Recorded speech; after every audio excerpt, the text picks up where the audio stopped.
여러분 잘 보셨어요? 네, 이 영상은 여러분들이 좀 익히 많이 보셨을 거예요. 이 창끝이라는 영화의 요약인데요. 짐 엘리엇 선교사 그리고 또 그 선교와 그 순교를 그린 영화죠. 어떤 생각이 드세요? 많은 사람들은 그 당시에 이렇게 이야기했다고 그래요. 라이프지와 타임지 여러분들 잘 아시죠? 예. What a waste. 무슨 낭비인가? 목숨이 아깝다라고 평가를 해요. 그러나 짐 엘리엇과 또 그의 가족들은 이야기하죠. 무슨 낭비라니요?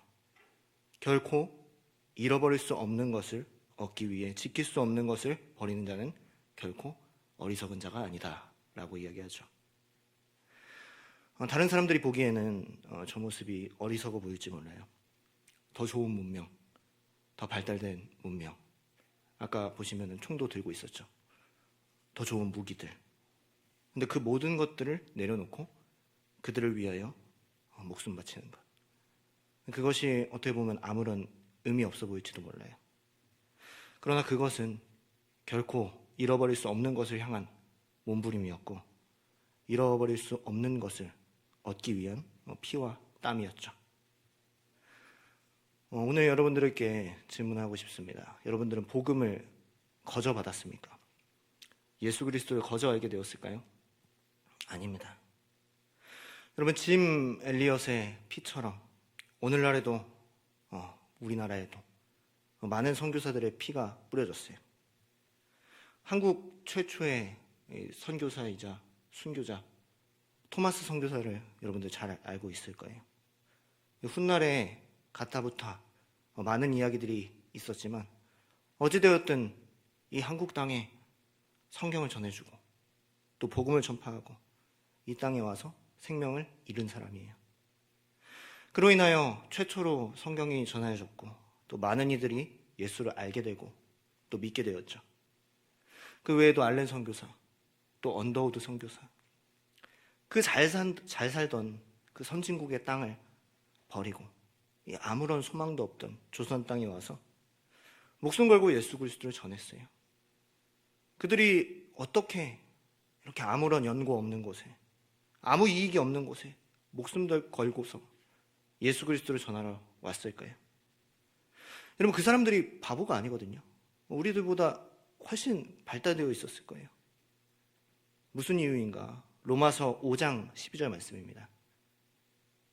자, 우리 함께 읽겠습니다. 시작. 그러므로 한 사람으로 말미암아 죄가 세상에 들어오고 죄로 말미암아 사망이 들어왔나니.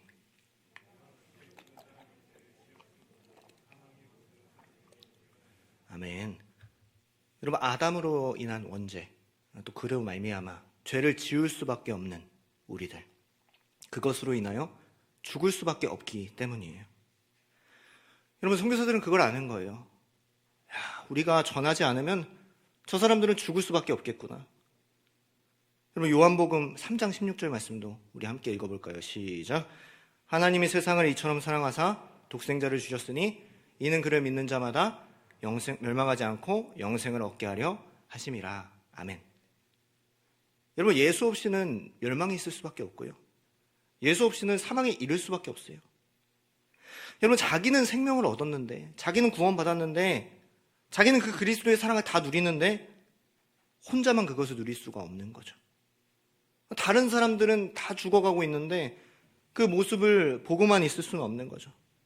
여러분, 우리는요, 예수 전하기 위하여, 생명 전하기 위하여 부름받은 사람인 줄 믿습니다. 여러분, 올해 주제가 주님과 동행하라예요. 여러분, 주님과 동행한다는 건요, 주님의 제자가 되어 살아간다는 거거든요. 그리스도인은 그 의미죠. 여러분, 그리스도인은요, 예수 전하기 위하여 부름받았어요. 복음 전하기 위하여. 이 땅에 생명을 전하기 위하여 부름받은 사람들이에요. 로마서 10장 14절에서 15절 말씀은 증거합니다. 우리 함께 읽겠습니다. 시작. 그런즉 그들이 믿지 아니하는 일을 어찌 부르리요? 듣지도 못한 일을 어찌 믿으리요? 전파하는 자가 없이 어찌 들으리요? 보내심을 받지 아니하였으면 어찌 전파하리요? 기록된 바 아름답도다. 좋은 소식을 전하는 자들의 발이여함과 같으니라. 아멘. 여러분, 우리가 전하지 않으면요, 그 그 사람들이 예수를 알 수 있지 못하게 되는 거고요. 더 나아가서 믿게 할 수가 없는 거죠. 에이, 오늘날 같은 정보 시대, SNS가 발달한 시대에 다 스스로 알 수 있지 않겠습니까? 어떻게 그럴 수 있냐고요? 여러분, 아니죠. 오늘날 북한 땅, 또 이슬람 땅도 어떻습니까? 이 예수를 알고 싶어도 알 수가 없는 사람들이 너무나도 많아요. 복음을 접하지 않은 사람들은요, 믿고 싶어도 믿지 못하고 알고 싶어도 알지 못해요. 우리는 그런 사람들을 위하여 전파하며 나아가야 돼요. 선교하며 나아가야 되죠. 그 소식을 전하는 자들이 아름답다고 성경은 이야기하고 있어요. 근데 그렇게 아름다운 사람들이 많지 않아요. 많은 그리스도인들은요, 그 보내심, 사명을 망각하고 살아가죠. 본인만 살려고 하는 거고, 또 본인의 생명을 위하여서만 사는 거죠. 여러분, 얼마 전에 제가 본 드라마 중에 지금 우리 학교는 이라는 드라마가 있어요. 감염병 때문에 생명을 잃어가는 학생들이 나오는데요. 다 자기만 살고자 해요. 어른도 아이도 학생도 할 것 없겠지. 다 자기만 살고자 하는 거죠. 감염의 위험에 처한 사람들을 돕지도 않고요. 야, 내가 왜 도와야 되는데? 내가 왜 희생해야 되는데? 이런 이야기만 하고 있죠. 배척하고 멀리하고 아예 모른 척하고 무관심한 모습이에요. 내 부모, 내 자녀, 내 가정만 중요한 거죠. 그곳에서 사람들의 밑바닥이 다 드러나는 거예요. 이기심, 자기만 살고자 하는 마음, 자기 지역끼리만 살고자 하는 마음, 배척하고 또 의심하고. 여러분, 내레이터는 이렇게 이야기해요. 다른 곳이 아니라 이곳이 지옥이다. 그런데 오히려 자기만 살고자 하는 사람들이요, 더 빨리 감염이 되더라고요. 더 빨리 생명을 잃더라고요. 오늘날도 세계 각지에서 수많은 사람들이 예수를 모른 채 생명을 잃어가고 있어요. 여러분, 육신의 죽음은 그냥 이 세상의 끝이지만요, 영혼의 죽음은요, 완전한 멸망이에요. 영원한 심판이에요. 짐 엘리엇은, 그리고 토마스 선교사는, 수많은 선교사들은요, 그것을 아는 거예요. 우리가 전하지 않으면 안 되겠구나. 마태복음 5장 13절에서 16절 말씀은요, 그들에게 계속해서 전도의 열정, 선교의 열망을 불어넣었던 것 같아요. 우리 함께 읽어볼까요? 시작. 너희는 세상의 소금이니 소금이 그 맛을 잃으면 무엇으로 짜게 하리요? 후에는 아무 쓸데없어요. 너희는 세상의 빛이라. 산 위에 있는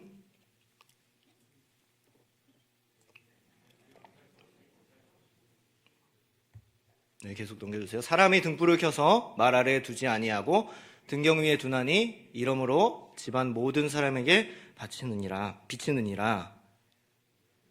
이같이 너희 빛이 사람 앞에 비치게 하여 그들로 너희 착한 행실을 보고 하늘에 계신 너희 아버지께 영광을 돌리게 하라. 아멘.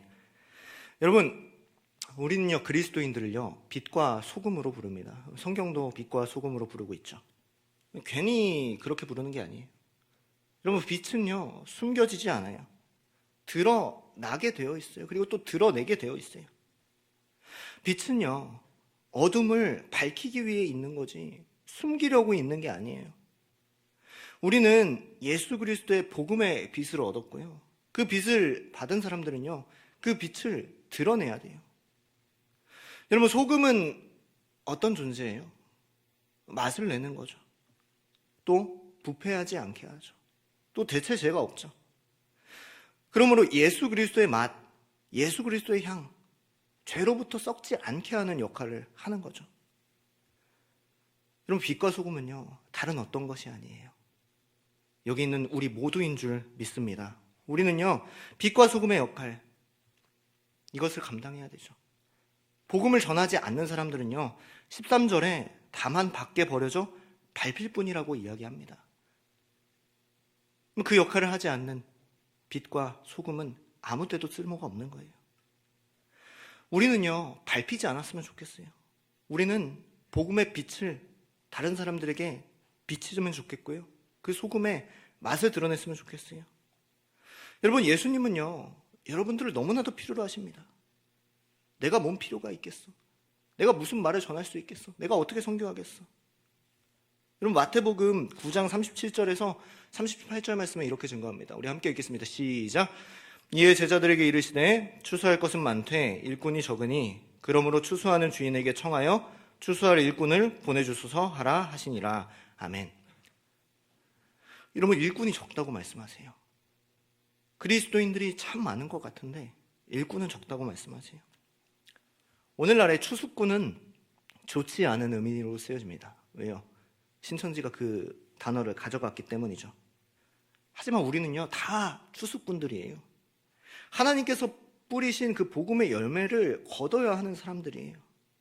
그런데 그 일꾼들이 적대요. 사랑하는 여러분, 오늘날 우리는 어떤 삶을 살아가고 계십니까? 나만 조용히, 나만 교회 다니면 되지? 아니에요. 주님이 여러분들을 찾으시고 또 급히 찾으시는 줄 믿습니다. 여러분, 선교는요, 좋아서 가는 게 아니에요. 이익이 있어서, 보상이 있어서 가는 게 아니고요. 요나가 그랬지 않습니까? 하나님이 이 요나에게 외국 선교를 보내셨죠. 어떻게 보면 이방 선교를 보내셨어요. 근데 요나 어떻게 합니까? 끝까지 거절하고 또 거절하고 원망하고 끝까지 도망갔어요. 그런데요, 산 넘고 물 건너 결국에는 죽다가 살아서 그 이방 땅으로, 그 외국으로 복음을 전파하러 나아가요. 그리고 하나님의 인도하심을 통하여 어쨌든 복음을 전파하죠. 사랑하는 여러분, 여러분들은요, 하나님의 부르심에 억지로 가겠습니까? 억지로 전하시겠습니까? 여러분, 그 이방 땅, 요나가 전했던 니느웨, 회개하지 않을 것 같았던 그 이방 땅이요, 그 억지로 갔던 요나의 전함을 통하여 한순간에 회개가 일어났고요, 한순간에 돌이킴이 일어났어요. 그리고 주님을 믿기 시작해요. 기왕 갈 거 기쁨으로, 좋은 마음으로 갔으면 어땠을까요? 여러분, 또 선교 중에 대가라면 누가 있을까요? 바울이죠. 무슨 일을 겪었나 볼까요? 고린도후서 11장 23절에서 27절 말씀입니다. 우리 함께 읽겠습니다. 시작.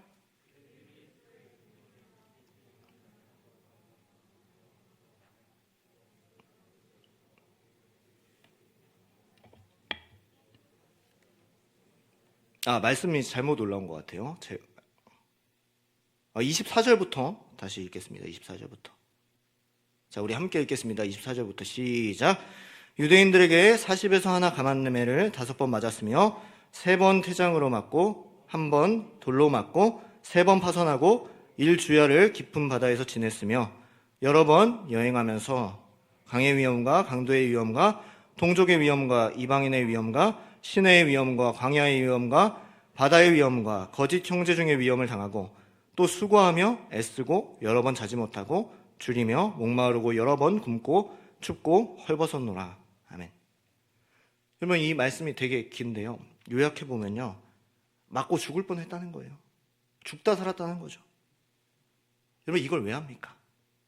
이 짓을 왜 합니까? 이게 무슨 낭비입니까? 하나님이 부르셨기 때문이에요. 하나님이 바울을 부르셨기 때문에 바울이 이 일을 하는 거죠. 말씀을 통해서 보내시기 때문이에요. 바울은요, 내가 고난받고 내가 고통받는 것보다, 내가 매를 맞는 것보다 28절 말씀에요, 이 외의 일은 고사하고, 즉 다 필요 없고 아직도 날마다 내 속에 눌리는 일이 있으니 곧 모든 교회를 위하여 염려하는 것이라 그랬어요. 여러분, 생명을 위하는 것이 더 고통스럽고 더 마음에 눌린다는 거예요. 내가 맞는 것보다, 내가 죽는 것보다요. 사랑하는 여러분, 오늘 우리에게도 이와 같은 마음이 있게 되기를 주님의 이름으로 소망합니다. 저는 입술이 부족한데요, 저는 전하지 못하겠는데요, 저는 이제 취직했는데 뭐 퇴직하고 선교 가라는 건가요? 여러분, 사람은요, 은사에 따라 다 쓰임이 달라요. 여러분, 사도 바울이 혼자 선교 나갔을까요?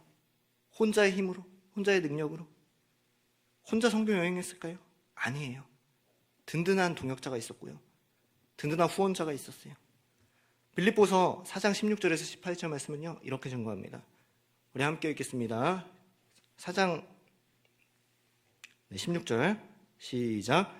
데살로니가에 있을 때에도 너희가 한 번뿐 아니라 두 번이나 나의 쓸 것을 보내었도다. 내가 선물을 구함이 아니요 오직 너에게 유익하도록 풍성한 열매를 구함이라. 내게는 모든 것이 있고 또 풍부한지라. 에바브라 디도 편에 너희가 준 것을 받음으로 내가 풍족하니 이는 받으실 만한 향기로운 제물이요 하나님을 기쁘시게 한 것이라. 아멘. 여러분, 이 빌립보 교인들은요, 바울이 걱정하지 않고 복음만 전할 수 있도록 풍성하게 연보했어요. 풍성하게 헌금을 했어요. 선교 헌금을 보낸 거죠.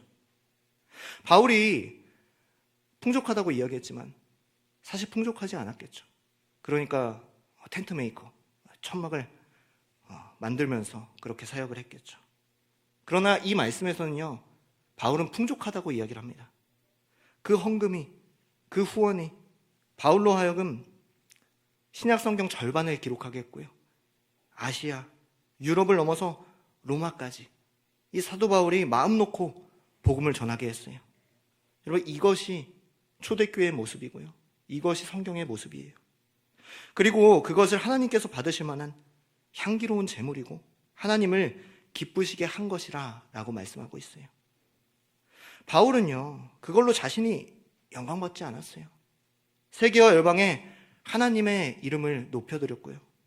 그 영향이 오늘날 대한민국 땅에도 우리에게도 있어서 우리가 예수 그리스도를 알게 된 거예요.